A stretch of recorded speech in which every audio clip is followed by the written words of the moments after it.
Antony Loewenstein is an independent journalist and the author of The Palestine Laboratory. That's a book about Israel's arms and surveillance industry. He joins me now from Sydney in Australia. Hello to you, Antony.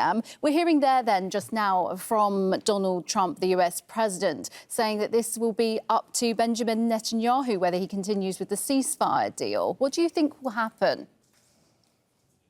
Well, that's pretty worrying because ultimately Netanyahu is incredibly keen to continue the war. A lot of the reporting I'm seeing from Israel and people I'm speaking to in Israel say that there's a significant portion of the Israeli government, some of them, of course, are part of the far-right regime there, and some in the far-right members of the public, who are determined to never leave Gaza, to have a military presence there, potentially settlers in months and years ahead, and have no desire to, in fact, even get most of the hostages out. When I was in Israel a number of months ago doing some reporting, I heard from a number of people that from Netanyahu's perspective, the hostages, the Israeli hostages, he doesn't really care about them because they were never going to vote for Likud and him anyway. It's a very, very cynical thinking, but it's really borne out by the fact that for so much of the last 16 months, there's been huge amounts of opportunities to get the hostages out, the Israeli and American Jewish hostages, and Netanyahu has refused to do so. We're now in a situation where there are not many alive left in Gaza. There are some.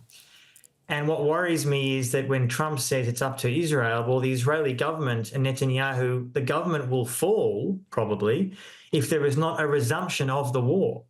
So I am concerned that without massive international pressure from Europe, particularly in the Arab states, that Israel will not feel compelled to continue negotiations for phase 2 and phase 3. Yeah, what about the mediators then, Egypt, Qatar, for example? What do you think those players will do now?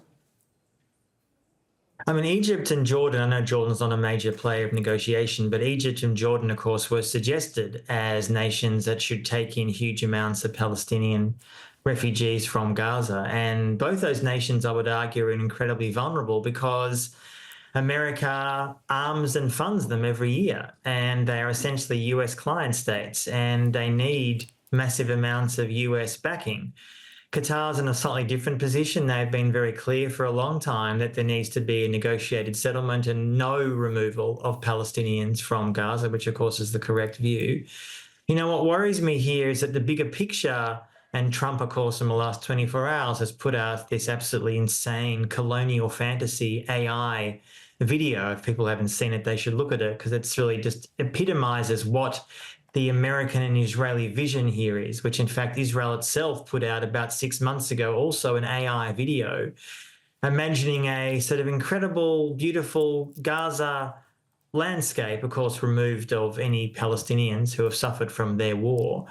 So the idea that there needs to be massive pressure from Arab states and holding firm on the fact that there is no ethnic cleansing from Gaza, that has got to be a red line, because if you start forcibly removing Palestinians from Gaza by Israeli forces or others, then essentially it will not stop in Gaza. It is clearly what's happening in the West Bank is a growing Gazification. Huge amounts of towns are being ethnically cleansed, parts of Jenin, Tulkarem, people are not able to go back, Palestinians. So this needs to be a red line. It needs to be firm, massive pressure on Israel to continue us towards a negotiated settlement in Gaza. Yeah, what about Hamas then? Do you think that they are more keen to continue the ceasefire than Netanyahu? I mean, Hamas has said for months that they are. They have been open to negotiation. They have been flexible in their negotiations. There's no blind support for Hamas. I think Hamas deserves criticism for various things they've done in the last 16 months, undeniably, including last week when they paraded those coffins in Gaza, which was completely a breach of any humanitarian law and just gross in the extreme. But Hamas has been very flexible, has been for months and months, talking to negotiators that were open to negotiating with Israel to release more hostages. I mean, they have made the offer over and over again.